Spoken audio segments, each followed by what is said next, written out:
Dios le bendiga, iglesia. Buenos días. Espero que todos se encuentren bien, con la gracia de Dios. Ya que nuestro hermano Cuco oró, queremos orar otra vez. Así que, los que su salud se lo permitan, pónganse de pie. En reverencia a nuestro Dios. Padre, en el nombre poderoso de Jesús, te damos gracias, Señor, por este maravilloso día con el que nos has dado el privilegio de abrir los ojos, Señor. Hay gente que no los abre. Así que te damos gracias, Señor. Te queremos pedir en particular que tú nos ayudes, nos bendigas, que tú nos instruyas, Señor, que tú nos abras el entendimiento, nos abras el corazón, nos hagas sensible a tu palabra. Que tú hagas en nosotros todas las obras, Señor. Que tú continúes moldeando como aquel carpintero esa obra que comenzaste en nosotros, Señor. Y que continúes formando tu carácter, Señor, el carácter de Cristo, de su Hijo. Que continúes inquietándonos, Señor, en aquellas áreas de nuestra vida que no estamos bien todavía delante de ti, para poder rendirlas a tus pies, Señor. Poder traerte un sacrificio de alabanza, Señor. Diariamente, Señor. Recordarnos, Señor, cada día que somos iglesia, de la puerta hacia afuera, Señor. Cuando estamos en presencia tuya y de los demás. Te damos gracias por ayudarnos, bendecirnos, en el nombre poderoso de Jesús. Amén y amén. Quiero comenzar con una historia, ¿verdad? Algo que vi los otros días. Y es que les cuento que los otros días estaba yo en una gasolinera y había un hombre que tenía una camisa que decía personal trainer, ¿verdad? Ya saben lo que trabaja, entrenador personal. Un tipo de estos que se dedican a entrenar físicamente a los demás, ya sea para aumentar masa muscular o para rebajar, tonificar, este tipo de cosas, actividad física. Pero tuvo algo chocante para mí en el momento que lo vi, y era, número uno, que aquel hombre medía como 5'8", pesaba como 270 libras, más o menos, y estaba haciendo fila para pagar y tenía en sus manos un six-pack de medalla y una cajetilla de Newport 100. Entonces yo vi algo contradictorio, ¿verdad?, en él. Lo que representa su camisa al mundo, a la gente, versus lo que él estaba comprando o iba a comprar y su apariencia física. Parece contradictorio. Exactamente lo mismo sucede con nosotros como cristianos. En eso pensé cuando lo vi. Me llevó a reflexionar de esa manera. Podemos decir nosotros como cristianos que creemos la Biblia, podemos traerla bajo el brazo, como yo a veces entro por la puerta con ella bajo el brazo. Podemos saber muchísimos versículos de memoria, pero si nuestra vida no refleja esa palabra que cargamos bajo el brazo y esos versículos que sabemos de memoria, algo no anda bien en nosotros. Y a eso quiero llevarlos en la mañana de hoy, a la reflexión. No de su prójimo, sino cada uno de sí mismo. Nuestros tiempos se caracterizan por multitudes, oiga bien, que afirman creer en la Biblia, pero sus vidas no reflejan esa fe. Y este es el punto al que cada cristiano debe llegar a cuestionarse en algún momento de su vida. ¿Crees en la Biblia o vives la Biblia? El propósito de Dios no es que tengamos solamente una fe intelectual, como ya hemos discutido aquí en múltiples ocasiones, sino una fe en Cristo que transforme nuestra vida paulatinamente y progresivamente. Debe ser notoria para uno mismo y para los que están alrededor de nosotros. Van a haber altas y bajas, pero a medida que van ocurriendo bajas, también debe haber un levantar, debe haber un resurgir. Debemos volver a la presencia de Dios, arrepentirnos, y debemos poder experimentar de Dios un nuevo impulso, ¿verdad? Un nuevo resurgir. Y la gente debe poder notar que estamos luchando con cosas que no agradan a Dios y que estamos venciendo poco a poco, y nosotros mismos debemos poder autoevaluarnos y darnos cuenta de que hace 5 años yo no estaba en el mismo lugar que me encuentro hoy. Si yo me encuentro en el mismo lugar de hace 3 años atrás, o más atrás de donde yo estaba 3 años atrás, algo anda mal, y algo no anda mal en Dios ni en la palabra, algo anda mal en mí. Nuestro pastor, ¿verdad?, nos ha enseñado en múltiples ocasiones que la fe intelectual es aquella fe que se caracteriza por conocer información sobre la Biblia y los temas que ella presenta. Él nos ha enseñado que esa es la fe de los demonios, ¿verdad?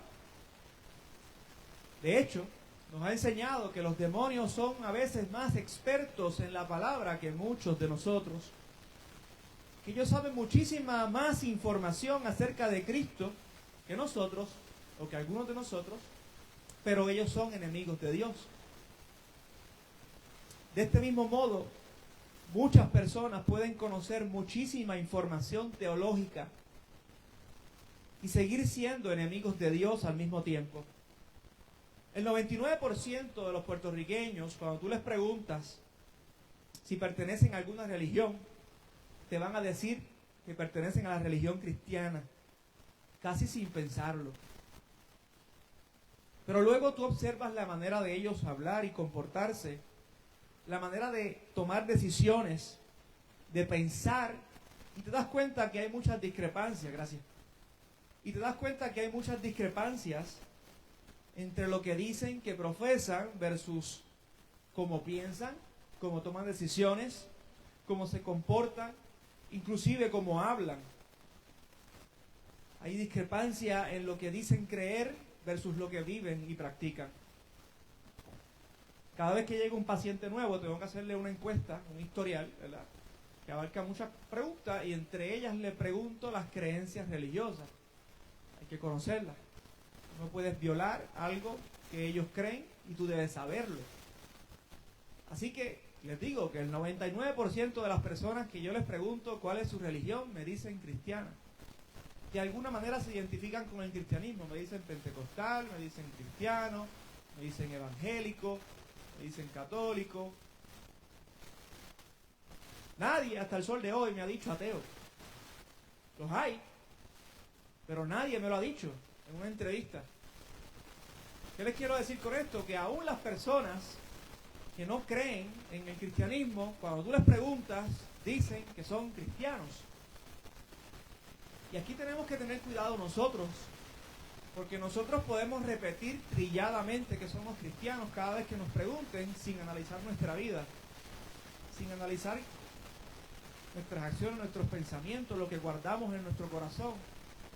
Pero la gente que te está viendo sí lo están analizando, sí están allí pendientes a observarte, a ver cómo tú decides o qué tú decides en una situación particular.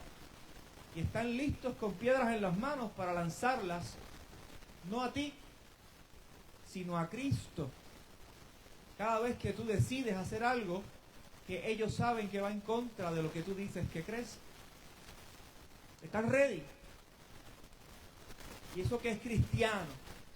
Si así es el Cristo que ellos adoran, yo no quiero ir a la iglesia donde ellos van.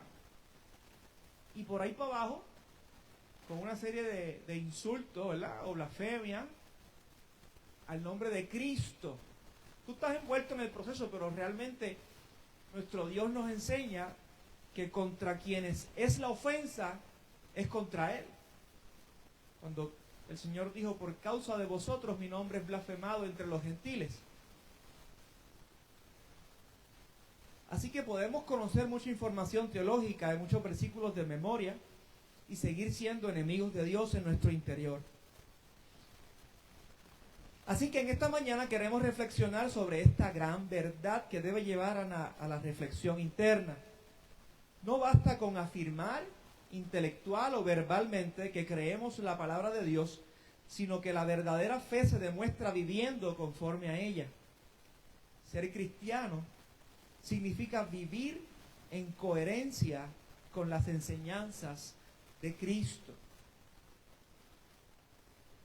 Lo que nos lleva entonces al punto número 1, que es la gran pregunta que Dios nos quiere hacer en la mañana de hoy, que me la quiere hacer a mí, que me la estuvo haciendo todos estos últimos noches que estuve trabajando Bellavista, y es la siguiente: ¿crees en mi palabra o la vives?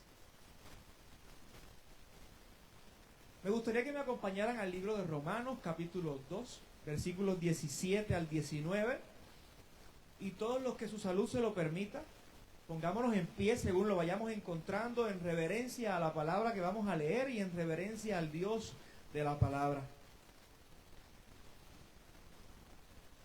En este capítulo, el apóstol Pablo les habla a los judíos, porque los judíos decían que eran el pueblo de Dios.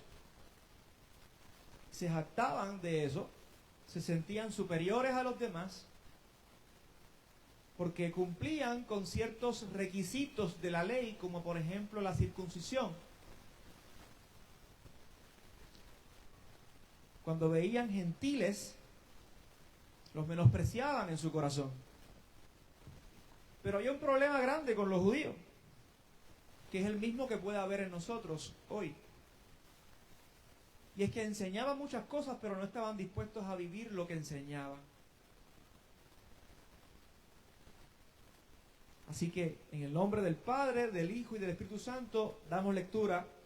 Capítulo 2 del libro de Romanos, versos 17 al 29, dice así la palabra de Dios.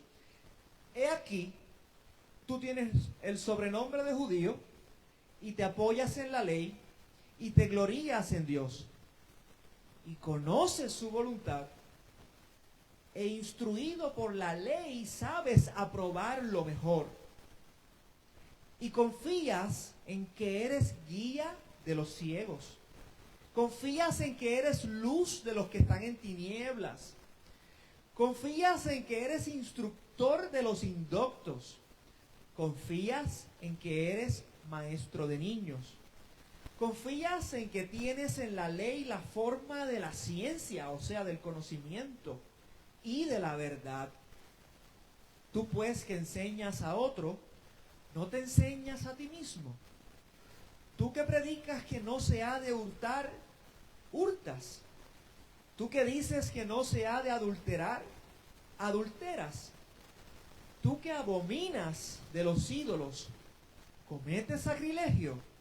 Tú que te jactas de la ley, con infracción de la ley deshonras tú a Dios. Porque como está escrito, el nombre de Dios es blasfemado entre los gentiles por causa de ustedes. Pues en verdad la circuncisión aprovecha solamente si guardas la ley. Pero si eres transgresor de la ley, tu circuncisión viene a ser incircuncisión, o sea, nada. Tu apariencia externa viene a ser nada, es lo que le está diciendo. Verso 26. Si pues el incircunciso guardare las ordenanzas de la ley, ¿no será tenida su incircuncisión como circuncisión? Y el que físicamente es incircunciso, pero guarda perfectamente la ley, te condenará a ti. Y con la letra de la ley y con la circuncisión, eres transgresor de la ley.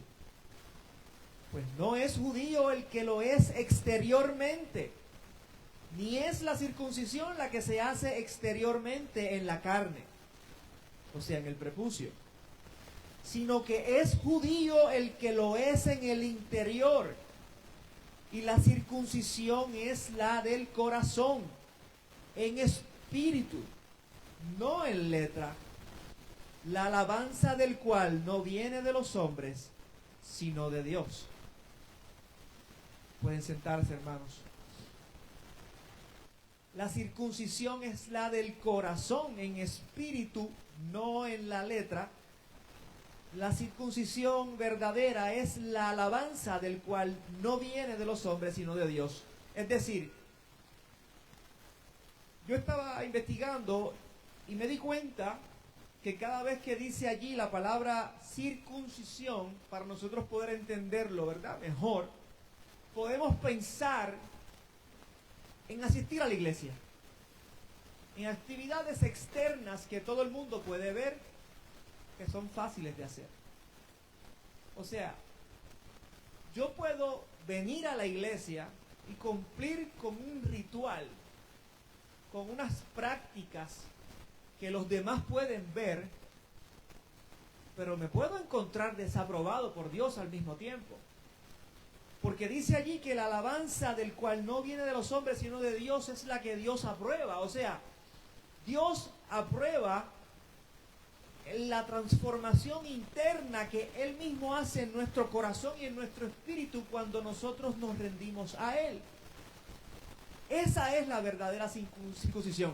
Esa es el verdadero sello. Eso es lo que verdaderamente el cristiano tiene que comprometerse a luchar diariamente para ser aprobado por Dios. Entonces podemos caer en esta trampa de crear toda una pantalla externa donde me visto con decoro, donde no digo malas palabras, donde no bebo alcohol, no utilizo drogas, me congrego los domingos, los martes, los jueves y los viernes. Pero cuando tengo un pensamiento que se opone a la verdad de Dios, en vez de combatirlo y someterlo y llevarlo cautivo a la obediencia a Cristo, decido alimentarlo. Y cuando lo alimento continuamente, voy a terminar ejecutando lo que estoy pensando. Y puedo tener toda esa pantalla externa donde les hago creer a todos ustedes y me puedo autoengañar a mí mismo de que soy cristiano, pero sin embargo tener decisiones o tomar decisiones en mi vida a diario que se oponen directamente a la voluntad de Dios revelada en las Escrituras. Si Dios dice claramente algo específico y yo hago lo contrario, yo tengo que autoevaluarme. Porque claramente el problema no está en la palabra, el problema está en mí, que no me estoy sometiendo a lo que Dios enseña. Entonces, bien importante, Jesús dijo que el que me ama, mi palabra guardará. Significa que si yo desobedezco intencionalmente algún consejo bíblico, porque quiero, porque no estoy de acuerdo, porque tengo un pensamiento fundado en mi interior completamente opuesto, yo tengo que cuestionarme si yo verdaderamente amo a Dios, porque mi vida en ese momento, en esa área, está diciendo que no amo a Dios. Y eso tiene que llevarme a la reflexión y tiene que dolerme si soy creyente de verdad. Si Dios está en mi vida y está trabajando conmigo, eso tiene que producir dolor en mi corazón. De la misma forma que cuando Pedro negó a Jesús 3 veces, dice la Biblia que cuando él lo negaba se encontraba con la mirada de Jesús. La mirada en silencio de Jesús. Me lo imagino lleno de sangre, con los ojos tal vez llorosos, dolidos. Y cuando Pedro se encontró con esa mirada de Jesús, le dio vergüenza. Y corrió y se fue. Y abandonó todo lo que había conocido hasta ese momento y volvió a hacer las cosas que hacía antes. De que Cristo le saliera al encuentro y le dijera que abandonara las redes y lo siguiera. Volvió a las redes. Pero eso no se quedó allí. Algo en su interior fue cocinándose. Diariamente no podía tener paz. Cuando el Señor resucita, va y lo busca. Y desde la orilla comienza a llamarlo. Pedro estaba en la barca con otro más tirando las redes y llevaba toda la noche tirando redes y no había podido coger nada. Y él dice, ¿quién rayos me está llamando desde allá? Y Dante Gebel jocosamente decía que le pidió a su compañero que le pasara los binoculares para mirar a ver quién estaba en la orilla. No habían binoculares en aquel entonces. Pero desde allá Jesús le manda la orden, la instrucción de que tire la red al otro lado, y Pedro obedece. Yo no sé si yo creo que él no había caído en cuenta que quien le estaba diciendo eso era Jesús. Pero Pedro llevaba toda la noche tirando redes y no había cogido nada, y decide obedecer, tira la red al otro lado y se le llena la red de peces. Y Pedro se acuerda quién fue el que le había hecho el mismo milagro la primera vez que se encontró con él. Y dice la palabra que Pedro empezó a remar hacia la orilla bien fuerte y llegó a un punto que se tiró al agua y empezó a nadar desesperadamente a la orilla. Y allá lloró, pero no lloró de mentira, como a veces nosotros lloramos de mentira. Lloró de verdad, con dolor en su corazón, con arrepentimiento en su corazón, con vergüenza en su corazón, porque al que él había traicionado lo había vuelto a buscar, cuando él pensaba que ya todo estaba perdido, cuando él había pensado que ya lo había embarrado lo suficiente. Jesús lo vuelve a buscar, lo confronta con este diálogo que tú y yo conocemos, y conocemos la Escritura, donde Jesús le dice a Pedro 3 ocasiones: ¿me amas? Y cada pregunta era una connotación distinta del amor. Y Pedro no se atrevía ni responder, ni siquiera lo miraba a los ojos, le bajaba la cabeza. Al final, Pedro le dice: tú sabes que me muero de amor por ti. Y Jesús le contesta de una manera simple y sencilla, le dice: vete y haz lo que te dije que hiciera desde un principio. Apacienta a mis corderos, guía a los ciegos, instruye a los indoctos, forma vidas.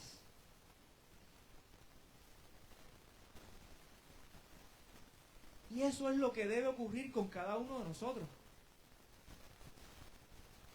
Debemos procurar que la apatía no gobierne nuestra vida, la apatía espiritual por las cosas de Dios, sino que llegue un punto en nuestra vida que nos lleve a la autorreflexión, ¿verdad? Y podamos identificar: mano, yo te he sido infiel, Dios, en tantas cosas. Te estoy siendo infiel. Perdóname. Dame arrepentimiento. Ayúdame. Y conscientemente debe haber un esfuerzo en nosotros por abandonar prácticas que gobernaban nuestro estilo de vida, conscientemente. Porque podemos caer también en lo que es dejarle toda la responsabilidad a Dios, ¿sabes? No, porque Él es el que produce en nosotros el querer como el hacer por su buena voluntad, que es verdad. Pero eso no está escrito allí para que nosotros nos recostemos de esa palabra para no hacer nada hasta que yo sienta hacerlo. No, el creyente tiene que vivir y hacer muchas veces cosas que no siente en el momento. La motivación no puede ser el sentir. En este pasaje Pablo le habla a los judíos, el pueblo que tenía la ley con L mayúscula, el que tenía las promesas, el pueblo que tenía la historia con Dios. Ellos creían estar bien por su identidad. Pero Pablo les dice a ellos: si enseñas a otros, te enseñas a ti mismo.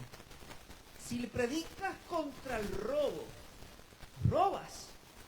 Si dices que no se debe adulterar, adulteras. Si te glorías en la ley, deshonras a Dios cuando la rompes. Y concluye Pablo diciendo: y la verdadera circuncisión es la del corazón, en espíritu, no en letra. La alabanza del tal no procede de los hombres, sino de Dios. Porque ese es el problema de la apariencia externa, que podemos recibir halagos de la gente. Oiga, la apariencia externa nos lleva a recibir halagos de la gente, y eso nos hace sentir bien, nos hace sentir cómodos, incluso nos puede hacer sentir que estamos en el centro de la voluntad de Dios. Pero esa no es la alabanza que el creyente debe enfocarse y buscar. El creyente tiene que enfocarse y buscar en la alabanza de Dios, que es aquella que todo lo escudriña en nosotros. Aquella que conoce lo más íntimo de nuestros pensamientos cuando nos acostamos en la cama y cuando nos levantamos en la mañana. Dios no solo busca gente que se identifiquen como cristianos, sino cristianos de vida práctica. Lo que nos lleva entonces al punto número 2, que es que creer la Biblia es importante. No piense que estoy diciendo que no lo es. Creer la Biblia y sus enseñanzas es muy importante. Es muy importante reconocer que la Biblia es inspirada por Dios de Génesis a Apocalipsis. Segunda de Timoteo 3:16. Clarísimo, está allí. Es importante creer que la Biblia es la regla de vida para los creyentes. Es importante creer que la Biblia es inerrante, que no contiene errores, como muchas personas en el día de hoy siempre han intentado presentar, ¿verdad?, para crear dudas. Es importante confiar en lo que la Biblia enseña sobre Cristo, sobre la salvación y sobre el perdón. Y es muy importante tener convicciones firmes en un mundo cambiante. El mundo cambia, el deleite se transforma, pero en esencia son las mismas cosas que estaban en Génesis cuando la serpiente tentó a aquellos muchachos. Los deleites de los ojos, los deseos de los ojos, la vanagloria de la vida, ¿verdad? Y esas mismas cosas son las que hoy el enemigo también utiliza para hacernos caer. Lo que nos gusta a los sentidos, lo que nos hace sentir grandes y poderosos, la influencia económica, el tener contactos que nos hagan un apalancamiento para lograr cosas que otra gente no puede lograr por los medios establecidos. Eso nos hace sentir confiados, grandes. No te preocupes porque yo tengo un contacto que puede solucionar eso así. ¡Wow! Impresionante ante los ojos de los hombres, ¿no? Pero eso no es lo que a Dios le importa. Eso no es lo que a Dios le llama la atención. Pero creer solamente en las enseñanzas bíblicas, oiga bien, creer solamente no es el final del camino. Santiago 2:19 dice, tú crees que Dios es uno, bien haces. También los demonios creen y tiemblan ante la presencia de ese uno. Los demonios creen y saben quién es Cristo. Y lo saben mejor que muchos de nosotros, ¿saben? Pero ellos no obedecen a Cristo para ser santificados por Él. No es suficiente con decir que creemos en la Biblia verbalmente o intelectualmente. Es necesario vivirla. Vivir la Biblia significa obedecer la Biblia. Lo que nos lleva entonces al tercer punto de esta mañana. Vivir la Biblia es necesario para el crecimiento y la vida cristiana. Recuerdo una canción, mientras hacía este mensaje, recordé una canción viejita, tal vez salió cuando yo tenía como unos 10, 12 años, era de un hombre, y decía, no basta solo con cantar, no basta solo con decir, no es suficiente solo con querer hacer. Es necesario morir. Y luego el coro de la canción dice, dame tu vida, yo quiero vivir solo para ti. Dame tu vida, esa clase de vida que sabes dar. Dame tu vida, resucítame en ti. Termina diciendo, yo quiero vivir solo para ti. Esa es la meta. Vivir la Biblia significa que mi fe produzca obediencia. en varios ámbitos, en lo personal, en lo familiar, en lo laboral, en lo social, en la iglesia, en toda nuestra vida. Vivir la vida significa que mi fe produzca obediencia en lo personal, dejando el pecado oculto. Vivir la vida significa que mi fe produzca obediencia en lo familiar, amando, perdonando, instruyendo con gracia a los de mi casa.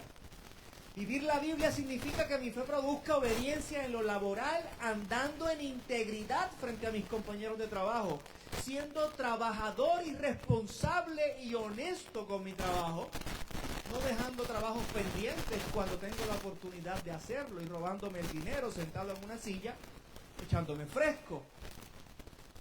Vivir la Biblia significa que mi fe produzca obediencia en lo social, siendo luz y siendo sal, siendo servicial con mi prójimo, siendo respetuoso y practicando la justicia. De nada sirve que yo diga que soy cristiano si cuando yo veo que están cometiendo injusticia contra alguien en la calle me quedo de brazos cruzados.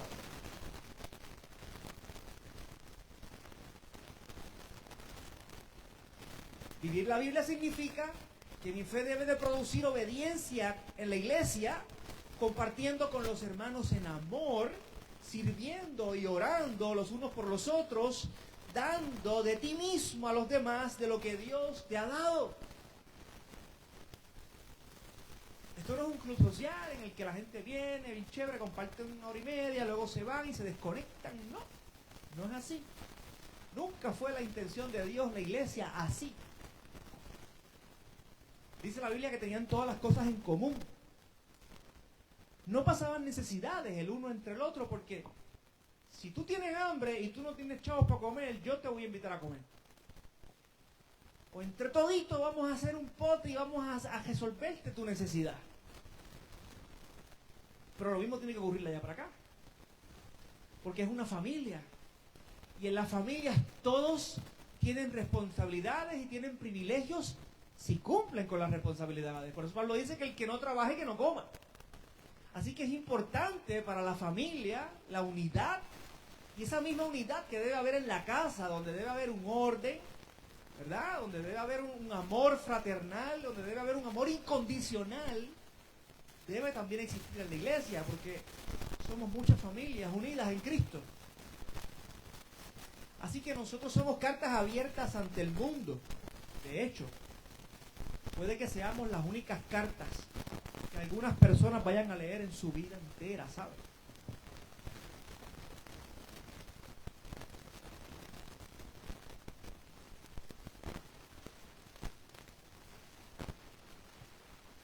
Puede que seamos las únicas Biblias que algunas personas vayan a leer en su vida entera. Así que tenemos una responsabilidad muy grande. A modo de ilustración, un GPS, Geographic Positional System, ¿verdad? Sistema de posicionamiento geográfico. Conocen el GPS todo el mundo aquí, ¿verdad? Los carros modernos traen GPS integrado. Una bendición. Estamos guiando, ponemos el destino en el cursor y entonces el mismo carro, la pantalla nos tira el camino por el cual debemos andar para llegar al destino que le decimos, ¿verdad? Le escribimos en la pantalla.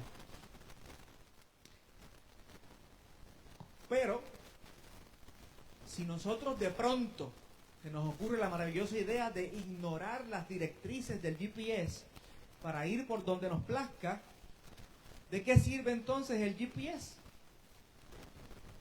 Él funciona bien. El que no funciona bien soy yo, que decido irme por otro camino y después me estoy lamentando de dónde estoy metido, que por qué me perdí, whatever. Y algunos de ustedes podrán decirme que a veces el GPS te bota por rutas más lejos, ¿verdad? O llegas al lugar que te dice y de momento se fue la pantalla y te comienza una ruta diferente. Pero eso solamente ocurre cuando la conexión es débil, cuando la señal es débil. De manera que cuando nuestra conexión espiritual con Dios también es débil, podemos creer que Dios nos está diciendo que vamos por allí, y cuando vamos por allí nos encontramos en un callejón sin salida y comenzamos a culpar a Dios. Tú me dijiste que era por ahí. No, papá, no, yo no te dije que era por ahí. Tú creíste que era por ahí. Porque tu conexión conmigo es débil. Tú no oras a diario, tú no lees la palabra a diario, entonces tú no puedes recibir instrucción a diario de mí. Y te confundes en el camino. Pero cuando nuestra conexión es fuerte y es constante, Él te mostrará el camino por el cual debes andar, como dice la Escritura. Y ese camino no contiene errores de destino.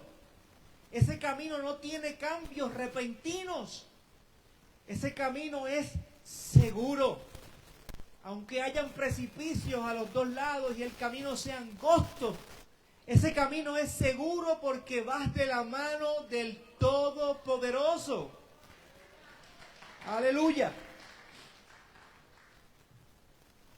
Así que me gustaría aplicar esto a nuestra vida de manera individual, llevándolos a pensar lo siguiente. Me puse a pensar y llegué a la conclusión de que el problema principal de cada cristiano, ¿sabes cuál es? Que no reflexiona. En general. No estoy diciendo que todo. En general el problema de cada creyente, ¿verdad?, es que no reflexiona sobre su propia vida. Y por lo tanto, al no reflexionar sobre su vida, pierde el enfoque. Constantemente. Se levanta por la mañana, se viste para el trabajo, se va, sigue por ahí escuchando cosas en la radio o en silencio, pensando las cosas que tiene que hacer cuando llegue al trabajo, cuando salga del trabajo, que tiene hambre, que tiene que parar a comer en BK y por ahí para abajo, y cuando llega al trabajo, que tiene que buscar a los nenes a la escuela, que tiene que llevarlos aquí, allá, whatever, que tiene que ir para el culto, que tiene que esto, lo otro. Se acuesta a dormir, flotado, muerto. Al día siguiente lo mismo de nuevo. Y el cristiano no reflexiona, no saca tiempo de manera intencional para reflexionar sobre su vida. Y por lo tanto a menudo perdemos el enfoque. Hay una ilustración que un padre quería grabarle a su hijo en el corazón para que la tuviera presente de ahí en adelante. Así que el padre se llevó a su hijo y con un conejo en mano se lo lleva, ¿verdad? Y hay un perro también que va con ellos. O hay 4 personas, papá, el hijo, un conejo y un perro, y el papá suelta el conejo delante del perro y quiere que el hijo observe lo que va a pasar. Hay más perros en el vecindario sueltos, entonces el perro comienza a perseguir el conejo y comienza a ladrar mientras persigue al conejo. Entonces otros perros comienzan a escuchar el ladrido de ese perro que está persiguiendo al conejo y se unieron a la carrera, pero sin ellos saber lo que el perro estaba persiguiendo. Los perros que no vieron al conejo se fueron deteniendo poco a poco en la carrera según se iban cansando. Pero el perro que estaba mirando constantemente al conejo nunca se detuvo hasta atraparlo. Y aquí está la enseñanza. Solo vas a alcanzar en tu vida espiritual aquello que te mantuviste mirando. Es el poder del enfoque. Si perdemos de vista el objetivo, la razón por la que estamos corriendo, nos vamos a rendir. La palabra de Dios dice en Hebreos capítulo 12, versículos del 1 al 2, lo siguiente. Por tanto, nosotros también, teniendo en derredor nuestra tan grande nube de testigos, despojémonos de todo peso y del pecado que nos asedia, y corramos con paciencia la carrera que tenemos por delante, puestos los ojos en Jesús, el autor y el consumador de la fe, el cual por el gozo puesto delante de él sufrió la cruz, menospreciando el oprobio, y se sentó a la diestra del trono de Dios. Dos cosas hay que yo identifiqué ahí que me llamaron la atención respecto al tema que estamos hablando. Número 1, que el apóstol Pablo nos dice que es necesario tener la mirada puesta en Jesús para poder correr con paciencia la carrera que tenemos por delante. Y número 2, nos dice entre líneas que el mismo Jesús, para poder pasar todo el sufrimiento que pasó en la cruz y de camino a la cruz, puso el gozo de Él, lo puso puesto delante de Él. O sea, la mirada de Jesús estaba enfocada en lo que iba a producir todo el sufrimiento que iba a experimentar o que estaba experimentando. Él tenía puesta su mirada en todo aquello que se iba a lograr luego de que haya pasado todo el dolor más horrible de su vida. Él no puso mirada en las circunstancias que lo estaban rodeando en ese momento, cuando lo estaban escupiendo, cuando lo estaban haciendo cargar una cruz, qué sé yo cuántas libras pesaba, cerca de 200 libras tal vez. Él no puso mirada en los empujones que la gente le daba, que tenía que pararse de nuevo, los latigazos. Él no puso mirada en cuando le dieron a beber vinagre en vez de agua. No puso mirada en la lanza que traspasó su costado. Él no puso mirada en las burlas que le hacían. Si tú eres el Hijo de Dios, bájate de ahí. Hombre, deja el chiste. Deja de estar mintiéndonos a todos nosotros aquí diciendo que eres el Hijo de Dios. No tienes ni siquiera poder para bajarte de donde dices que... No puedes mandar a ángeles supuestamente. Tú que eres Dios, manda a tus ángeles a que vengan y te bajen de ahí. Él no se enfocó en las burlas en ese momento y en el dolor que estaba recibiendo. Él puso su mirada en el gozo que iba a producir todo eso. Y para él poder conocer, ¿verdad? Él tenía que saber quién era él. Obviamente, es Dios. Y es 100% hombre. Pero él sabía quién él era, de la misma forma que él te dice que tú tienes que saber quién tú eres en Cristo. Así que tú piensas, ¿y qué fue lo que lo motivó? ¿Cuál fue el gozo que él puso su mirada en aquellas cosas que iba a recibir o a alcanzar después que haya puesto su vida en expiación por el pecado? Pues mira, vamos a Isaías capítulo 53. El evangelista Isaías describiendo perfectamente todos los sufrimientos de Cristo, la resurrección de Cristo y las cosas que Cristo habría de lograr en el versículo 10, capítulo 53, versículos 10 al 11, al 12, diciendo de esta manera: con todo eso Jehová quiso quebrantarlo, sujetándole a padecimiento.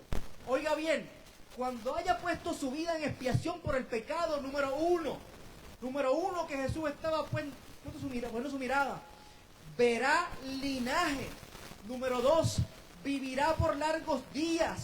Número 3, la voluntad de Jehová será en su mano prosperada. Número 4, verá el fruto de la aflicción de su alma. Número 5, quedará satisfecho. Número 6, por su conocimiento, él justificará su siervo justo a muchos y llevará las iniquidades de ellos. Por tanto, número 7, Dios, yo le daré parte con los grandes y con los fuertes repartirá despojo, por cuanto derramó su vida hasta la muerte y fue contado con los pecadores, habiendo él llevado el pecado de muchos y orado por los transgresores. Otra porción en la Escritura que habla de las cosas que él también iba a lograr y había puesto su mirada para no distraerse con las aflicciones, se encuentra en Filipenses capítulo 2 versículos 9 al 11.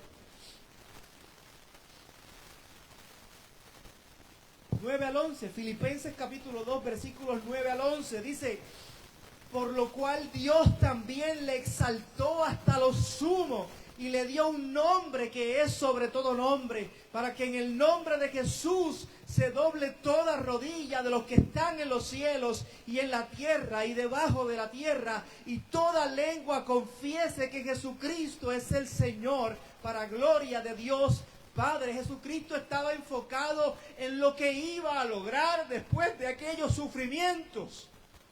De la misma forma, hijo mío querido, te estoy diciendo en esta mañana que tú debes poner tu mirada en las cosas que vendrán después de la aflicción. No puedes poner tu mirada en las cosas terrenales porque son diabólicas. No puedes poner tu esperanza en las riquezas materiales, económicas. No puedes poner tu esperanza en las propiedades, en tu seguridad financiera. No puedes poner tu esperanza en tu salud física. No puedes poner tu esperanza en tu educación, en tu diploma, en tu profesión. No puedes poner tu esperanza en nada de eso. Todo eso es basura.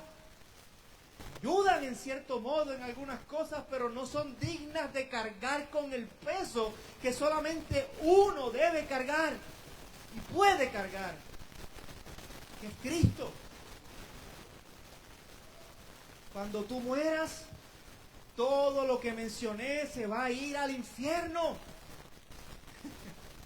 El diploma se va a quedar enganchado en la pared. Tu profesión, alguien la va a ocupar. Tu familia, alguien se va a quedar con ella. Tu dinero en el banco, alguien se va a quedar con él. Tus propiedades, hasta el gobierno es capaz que se queda con tu casa. Y se pierde. Y todo tu esfuerzo también. Pero tú vas a ir para algún lugar. Tú vas a ir para un lugar donde hay verdadera paz. Donde hay verdadera alegría y profundo gozo. Tú vas a ir a algún lugar donde no hay enfermedad, no hay dolor, no hay abandono. Tú vas a ir a un lugar donde te vas a sentir plenamente amado. El Cordero enjugará tus lágrimas. Él mismo enjugará tus lágrimas. Y todos tus hermanos que estén contigo allí tendrán el mismo norte que tú. Y todos se deleitarán cada mañana en mirar al sol de justicia.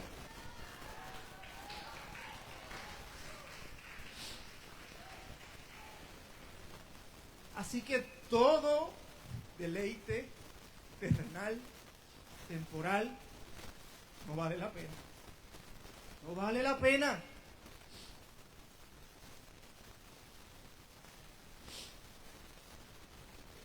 Así que lo primero que tenemos que hacer, hermanos, es reflexionar sobre nuestra vida. Reflexionar sobre nuestras decisiones, sobre nuestros pensamientos. Tenemos que revisar todo eso primero para poder contrastarlo con la palabra y poder identificar en lo que estamos fallando al blanco que se llama pecado. Fallar al blanco, ¿verdad? En segundo lugar, tenemos que confesarle a Dios en nuestras oraciones nuestras faltas, nuestros pecados. Fíjense que dije primero confesarle a Dios nuestros pecados, no dije primero arrepentirnos de nuestros pecados. Oiga bien, a medida que vamos confesándole a Dios nuestros pecados, tenemos que ir pidiéndole a Él que produzca en nosotros arrepentimiento. Sí, mi hermano, es Dios el que produce en nosotros el arrepentimiento. No es una obra nuestra. A veces esto ocurre en el momento que lo estamos pidiendo, pero puede tardar días, incluso semanas o meses. Recuerda que tú puedes decir de la boca para afuera que estás arrepentido, puedes decírselo a Dios de X pecado, pero no es, oiga bien, la circuncisión externa al que busca a Dios, lo que busca a Dios, sino la circuncisión interna. Gracias, joven.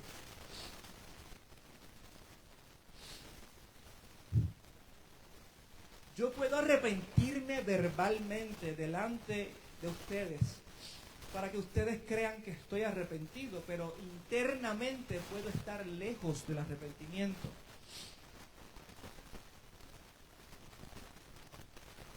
Así que todavía, a pesar de pedir arrepentimiento o de expresar arrepentimiento verbal de la boca para afuera, todavía podemos querer seguir atados a nuestro pecado.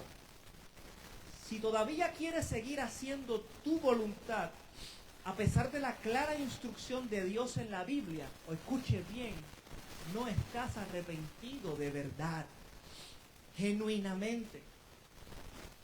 Si todavía tú quieres vivir para ti mismo, para tus deleites o tu placer, quieres seguir teniendo tu agenda escondida, un plan diferente al plan soberano de Dios, escuche bien, para la familia, para el matrimonio, para la iglesia, para nuestra vida entera, entonces necesitas confesarle a Dios tu pecado de rebelión y pedirle que produzca arrepentimiento en tu corazón, a fin de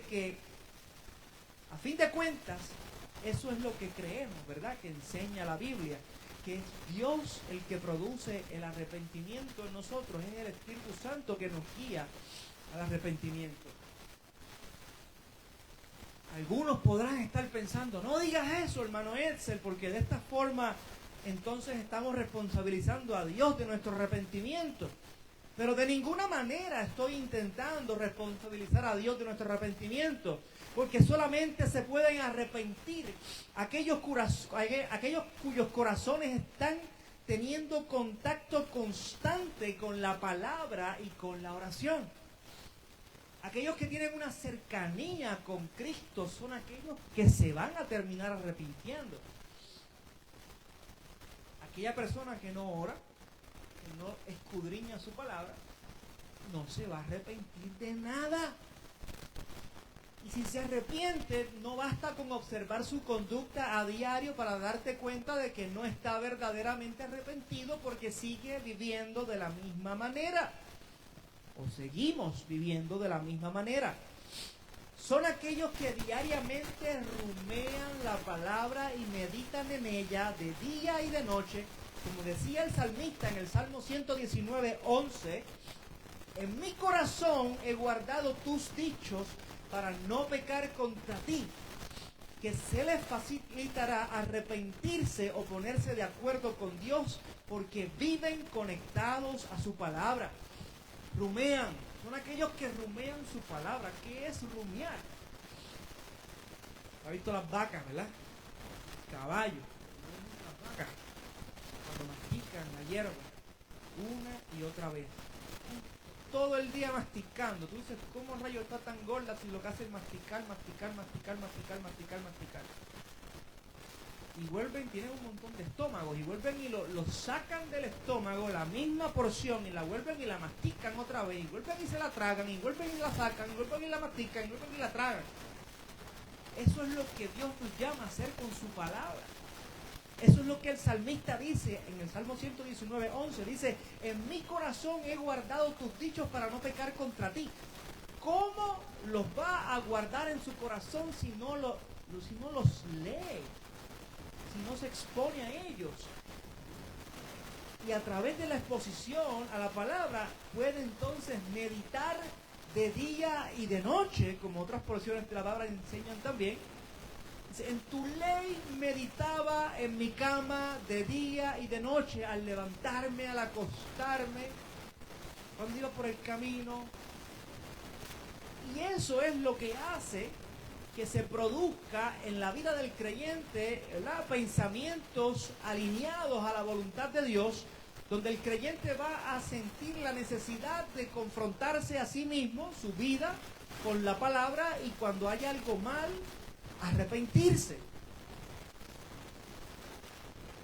Y como la palabra de Dios está viva como Él, y es más cortante que una espada de doble filo, ella hace el trabajo eficazmente en nuestra vida. Pero el que no estudia la palabra, no la rumea, mi hermano, es presa fácil del ídolo de su propia voluntad, de sus propios placeres y de sus propios deseos. Sí, son ídolos. No es como antes, que levantaban estatuas de oro y se inclinaban ante ellas. Aunque todavía eso existe, pero entre la gente normalmente ocurren los ídolos de su propia voluntad, de sus propios deseos, de sus propias agendas, al cual ellos mismos se postran ante ellos y deciden obedecerles a pesar de que Dios claramente diga cosas diferentes en su palabra. Así que yo les exhorto en esta mañana a que usted escoja un área de su vida esta semana para rendirla al Señor, ya sea el habla, ya sea la pureza, ya sea sus finanzas, ya sea el perdón, o ya sea el orden en su vida, o cualquier otra cosa que usted conoce. Y con esta que usted elija, ore cada día diciendo: Señor, ayúdame a vivir tu palabra hoy, un día a la vez. Hay que ir a la presencia de Dios diariamente y Él promete darnos fuerzas diariamente. Te exhorto a que te rodees de hermanos que te animen a la obediencia al Señor, con quienes puedas tener conversaciones edificantes y espirituales, mi hermano. Ese es otro problema que tenemos a veces. La gente con la que nos pasamos a veces son gente del mundo, que las conversaciones que nos presentan son inapropiadas. Y cuando nosotros no ponemos un stop, nos vamos a encontrar conversando de la misma manera que ellos. Así que hoy te invito a arrepentirte si has sido un oidor olvidadizo, como dice Santiago 1, 22 al 25, a entregarle a Dios esa área de tu vida o esas áreas de tu vida donde hay incongruencias, y te animo a comprometerte a vivir de acuerdo a su palabra. Así que le damos gracias al Señor por su palabra. Le pedimos perdón en esta mañana por nuestra hipocresía y nuestra incoherencia. Y le pedimos al Señor que nos dé el poder de su Espíritu para vivir lo que decimos que creemos con nuestros labios, para que el mundo vea que Cristo, o que vea a Cristo en nosotros, y el nombre de Dios, de Cristo, sea glorificado y no blasfemado entre la gente. Puestos en pie, hermanos, para hacer la oración final, lo que su salud se lo permita. Claro. Padre, en el nombre poderoso de Jesús de Nazaret, te damos gracias por tu palabra, que está viva, que es más cortante que una espada de doble filo, que es eficaz, que siempre hace el efecto en nosotros. Y no es que no lo haga, sino que es que a veces nosotros no queremos someternos a ella, Señor. Ayúdanos, Padre, a rendirnos a ti, rendirnos a ella y entender que si decimos que te amamos, tenemos la responsabilidad, Señor, de obedecerte a diario. Porque si no te obedecemos, entonces estamos diciendo que en realidad no te amamos, Señor. Así que lleva esta verdad profunda en nuestro corazón, de manera que ante cada decisión que venga en el día de hoy y la semana que viene, podamos hacer un stop en nuestra vida y decidir y pensar intencionalmente: ¿esto que voy a hacer va a reflejar que yo te amo o que no te amo, Señor? Y si es que no te amo, Señor, que desechemos ese pensamiento y que no hagamos esa cosa, sino que hagamos, Señor, lo que tú quieres.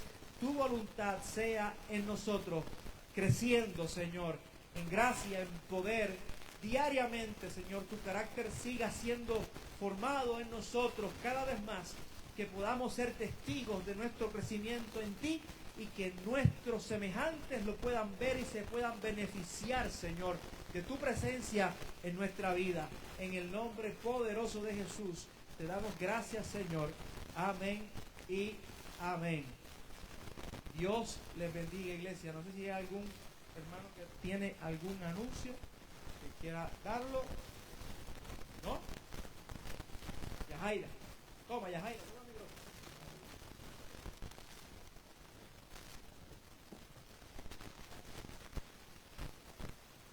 Hermanos, Dios les bendiga.